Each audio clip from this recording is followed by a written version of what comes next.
warahmatullahi wabarakatuh. Perkenalkan, nama saya Husnia. Saya merupakan alumni UIN Syarif Hidayatullah Jakarta angkatan 2016, program studi Hukum Tata Negara. Saya diamanahkan oleh dosen perbandingan Hukum Tata Negara untuk membuat video tentang pengalaman saya magang di Kedutaan Besar Republik Indonesia yang ada di luar negeri.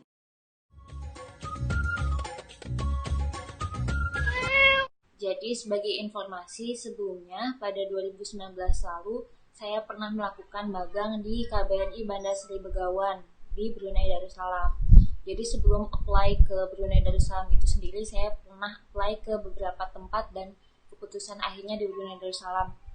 Saya waktu itu pernah apply ke Malaysia, kemudian Thailand, Vietnam, Filipina, Kamboja, dan lain sebagainya di Asia Tenggara. Dan alhamdulillah semuanya diterima, kecuali waktu itu di Malaysia karena memang Malaysia sedang tidak menerima mahasiswa magang. Dan rencananya memang pada bulan Juli, akhir Juli, Agustus, September, dan Oktober itu saya berencana magang ke Eropa Timur, yaitu ke Bulgaria, Hungaria, dan Romania. Namun memang karena kondisi COVID sehingga tidak memungkinkan, sehingga magang itu ditunda. Dan di sini saya akan berbagi banyak hal tentang magang itu sendiri. Nah, magang itu sendiri merupakan cara kita belajar bagaimana menjadi staff, bagaimana kita belajar menjadi orang yang bekerja di suatu instansi tertentu. Yang memang teman-teman perlu tahu bahwasanya perwakilan Indonesia di luar negeri itu tidak hanya KBRI, tapi ada juga KJRI, PTRI, dan lain sebagainya. Jadi untuk perbedaannya lebih detail, teman-teman bisa search di Google sendiri. Dan secara umumnya, kalau KBRI itu sendiri merupakan Kedutaan Besar Republik Indonesia yang ada di luar negeri, di mana biasanya ditempatkan di ibu kota negara itu sendiri. Misalkan KBRI Malaysia berada di Kuala Lumpur, sedangkan KJRI yaitu Konsulat Jenderal Republik Indonesia biasanya berada di wilayah-wilayah yang lebih kecil, seperti tadi KBRI Malaysia ada di Kuala Lumpur, sedangkan KJRI-nya ada di Kinabalu. Kemudian Thailand, KBRI-nya ada di Bangkok, kemudian KJRI-nya ada di Songkhla, dan lain sebagainya. Sedangkan PTRI lain sebagainya biasanya hanya untuk fungsi-fungsi tertentu. Untuk detailnya teman-teman bisa search sendiri. Nah, kemudian magang itu ngapain aja sih? Jadi sebenarnya pekerjaannya banyak. Seperti yang saya sudah jelaskan, sebagian kita berlaku sebagaimana kita staff, sebagaimana kita bekerja di instansi tersebut, yang memang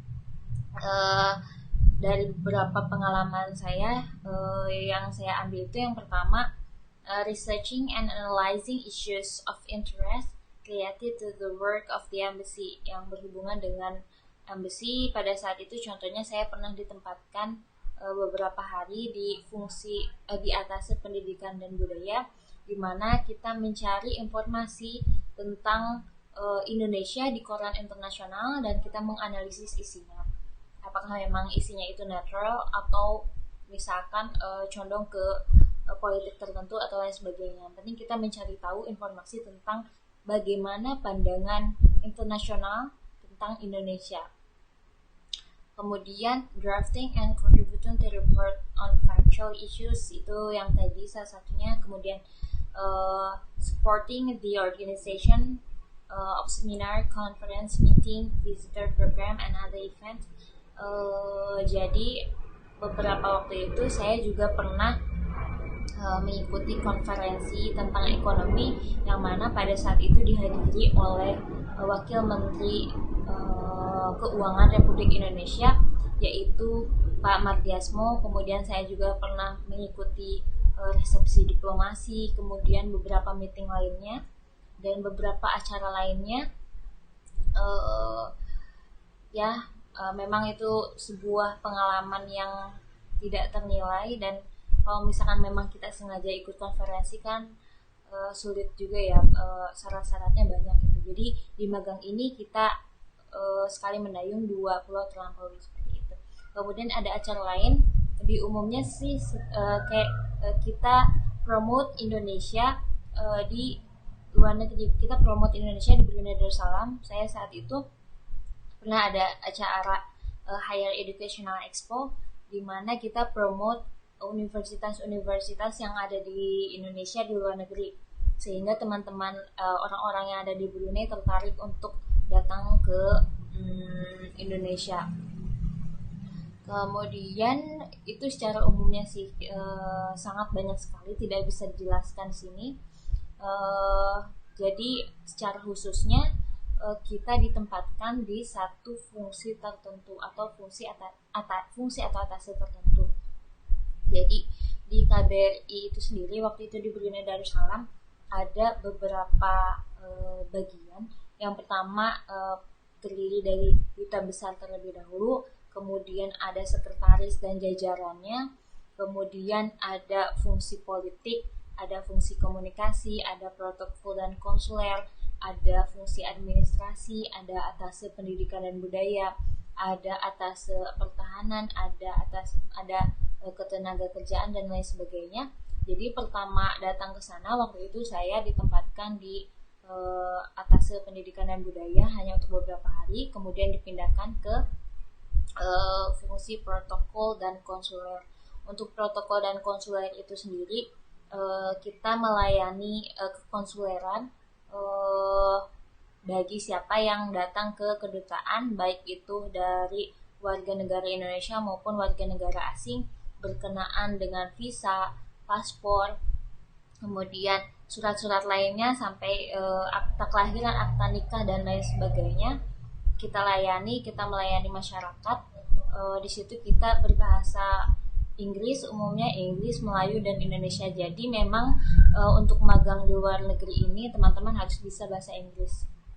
Kemudian untuk fungsi-fungsi lainnya nanti ya teman-teman coba dulu magang, nanti teman-teman tahu sendiri bagaimana kerjanya sebagai intern atau sebagai anak magang. Kemudian benefit dari internship itu sendiri sangat banyak sekali, dan ini hanya beberapa saya jelaskan. Yang pertama, help you to build and expand your professional network, of course. Jadi membantu kamu untuk membentuk dan memperluas jaringan profesional. Ya tentunya kita di sana bertemu dengan orang-orang hebat. Mungkin teman-teman yang dari HI pengen jadi diplomat atau pengen jadi dubes atau lain sebagainya. Di sana kita bertemu orang-orang hebat, kita sharing, kita banyak bertanya bagaimana cara menjadi diplomat, bagaimana perjalanannya, lain sebagainya. Dan network itu sendiri merupakan sebuah pelajaran yang tak ternilai harganya, dan itu memang sulit didapatkan kecuali di magang ini. Kemudian enable you to put into practice the knowledge you have acquired during your studies.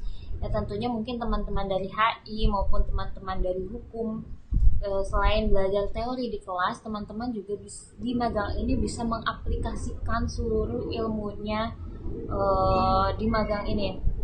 Jadi memang praktik itu teori itu sejatinya memang biasanya sangat jauh dari praktek. Jadi kita belum terbayang bagaimana mempraktikannya, dan di magang ini kita bisa sepuasnya melakukan apa yang sudah kita pelajari di kelas.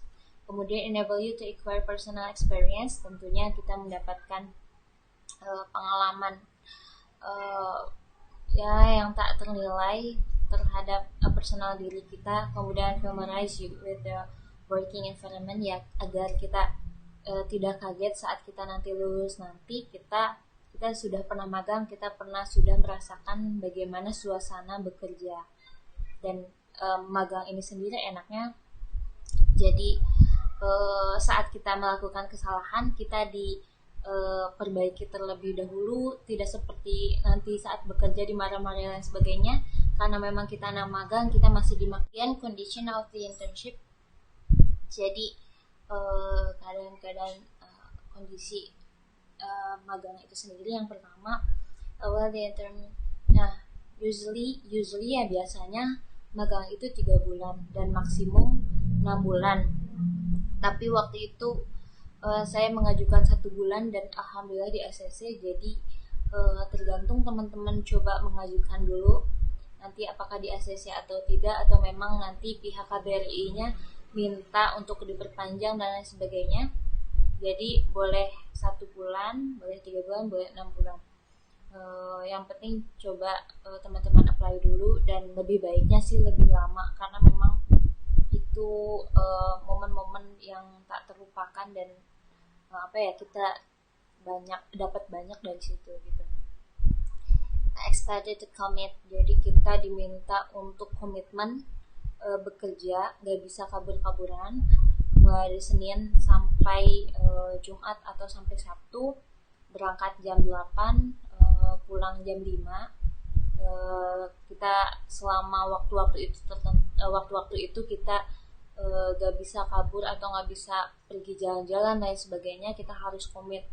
Kemudian untuk magang ini sendiri tidak dibayar.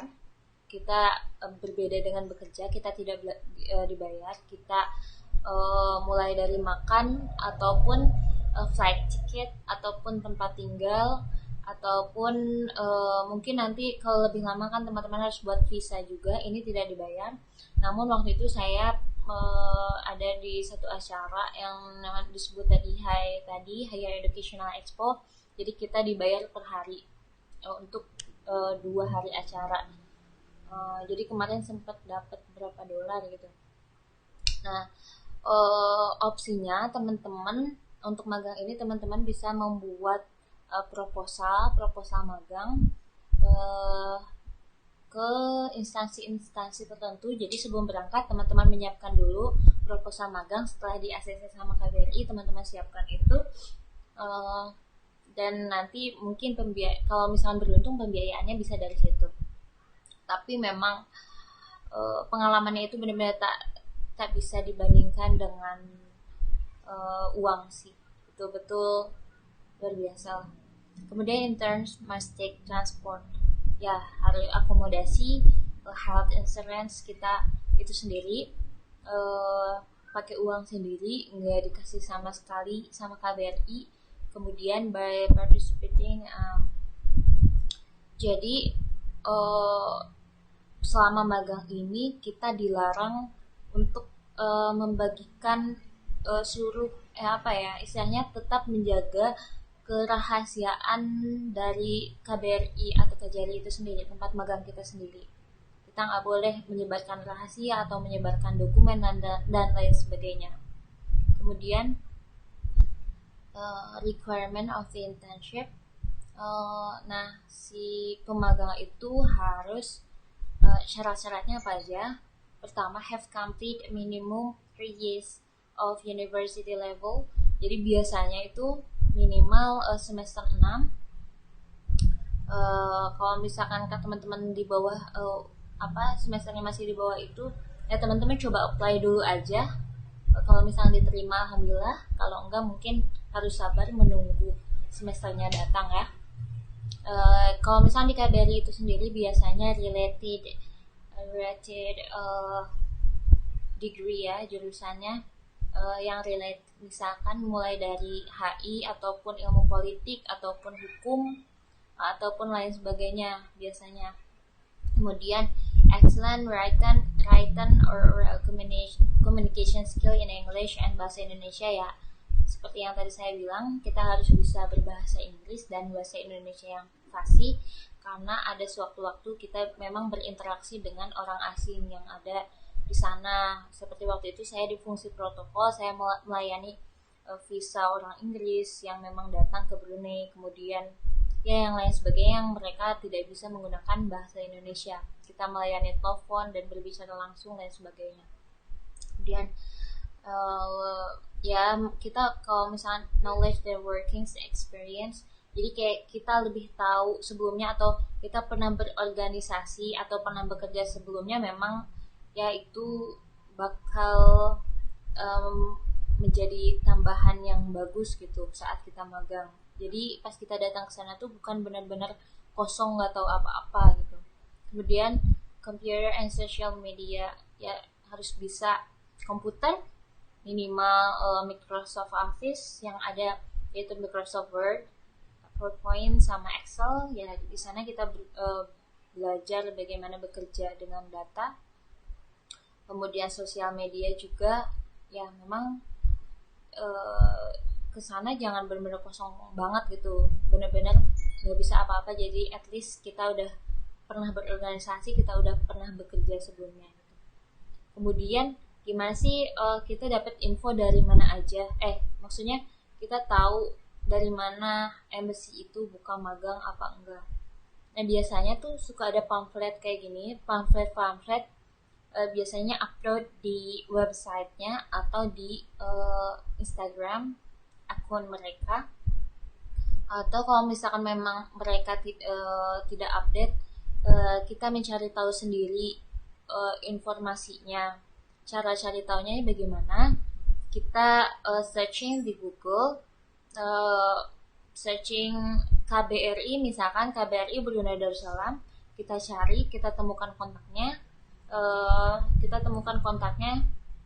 kemudian minta email ke Atase Pendidikan dan Budaya yang memang mengatasi atau mengurusi anak-anak magang.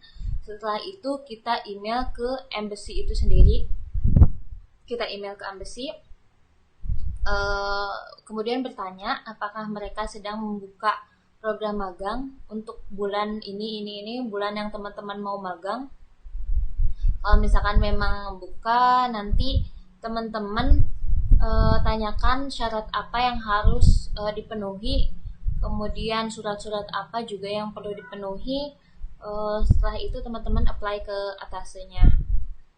Nah nanti akan dijelaskan di poin selanjutnya, di slide selanjutnya nih, application and selection process, statement interest. Nah jadi syarat selama saya mengajukan magang di berbagai tempat itu, syaratnya itu berbeda-beda. Ada yang memang mereka meminta cover letter atau statement of interest, kenapa kita pengen magang di KBRI dan kenapa kita memilih negara tersebut, emang ada apa di situ gitu. Kemudian diminta CV juga, kemudian diminta transkrip akademik, kemudian diminta surat magang, kemudian KTP, ID, student ID atau KTM, kartu tanda mahasiswa, kemudian letter of recommendation dari dosen, ini relatif ya, kemudian copy passport and flight ticket. Jadi kayak kita saatnya udah di ACC sama mereka, kita ditanya keuangannya dari mana, apakah benar-benar mampu. Jadi jangan sampai kita udah apply tapi emang pas di tengah jalan kita tahu kalau misalkan kita nggak mampu buat keuangannya. Dipikirkan juga bagaimana nanti tinggal di mana. Kemudian jadi si syarat-syaratnya ini relatif ya, jadi ada kedutaan yang memang mereka meminta cuman CV, surat, kemudian CV, surat aktif, surat transkrip, kemudian surat izin, tidak membutuhkan statement of interest. Ada juga yang membutuhkan, jadi macam-macam. Ada juga waktu itu saya di Bulgaria sempat diwawancara oleh 3 diplomat, ditanya macam-macam lah, ditanya mulai dari identitas diri, hobi dan lain sebagainya, kenapa pengen magang di sana. Kemudian pokoknya ditanya tentang bagaimana statement of interest yang kita udah tulis, dan seberapa paham kita terhadap pekerjaan atau terhadap pekerjaan yang ada di embassy itu sendiri. Jadi berbeda-beda, teman-teman harus tanyakan terlebih dahulu. Nah nanti semuanya diajukan ke Atase Education and Culture di tempat tersebut.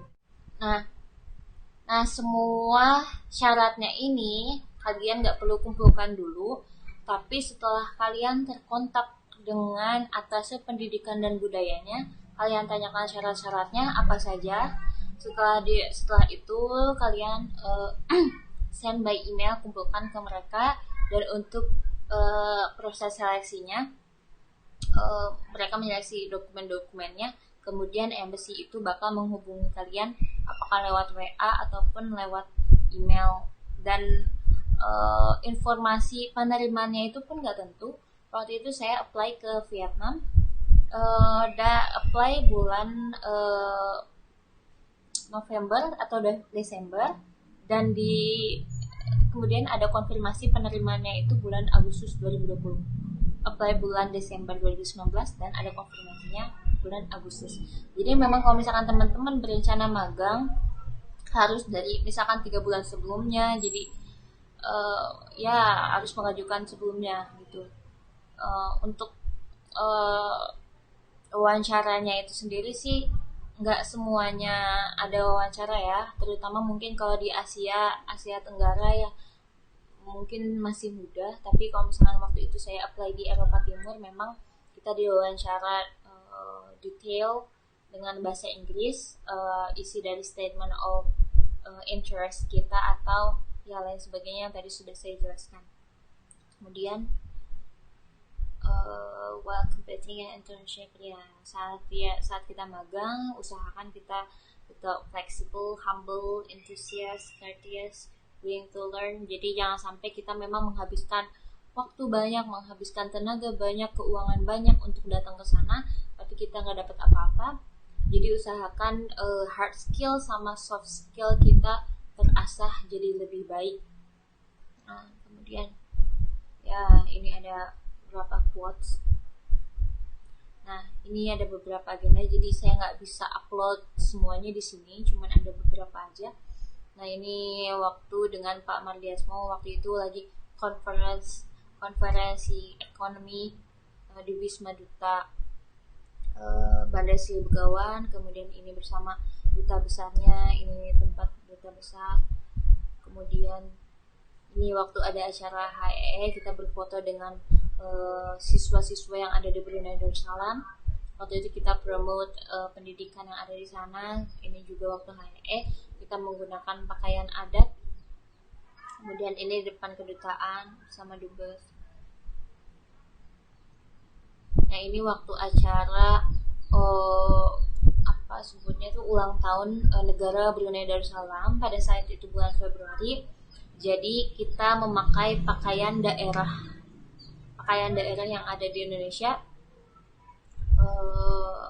dan kita jalan di sana menampilkan pakaian itu, salam ke Sultan, ya berpapasan dengan Sultan, ya seperti itu. Dan masih banyak agenda lainnya yang memang ya saya tidak upload semuanya di sini.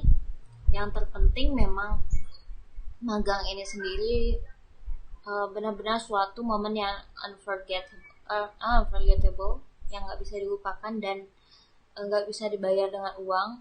Benar-benar bagaimana relasi kita, bagaimana keprofesionalan kita bekerja, ya banyaklah belajar banyak hal dari magang ini.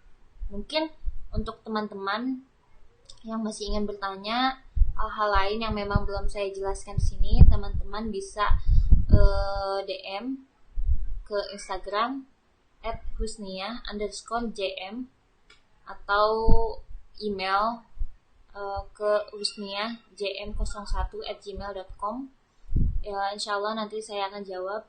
Mohon maaf juga kalau misalkan memang ada beberapa kesalahan dari penyampaian saya tadi. Jadi video ini dibuat sebenarnya atas secara kurang rapi ya. Jadi ini video PowerPoint yang memang sebelumnya saya pernah presentasikan di kampus. Mohon maaf sebelumnya belum membuat presentasi yang berbahasa Indonesia. Terima kasih sudah menyimak. Akhir kata, wassalamualaikum warahmatullahi wabarakatuh.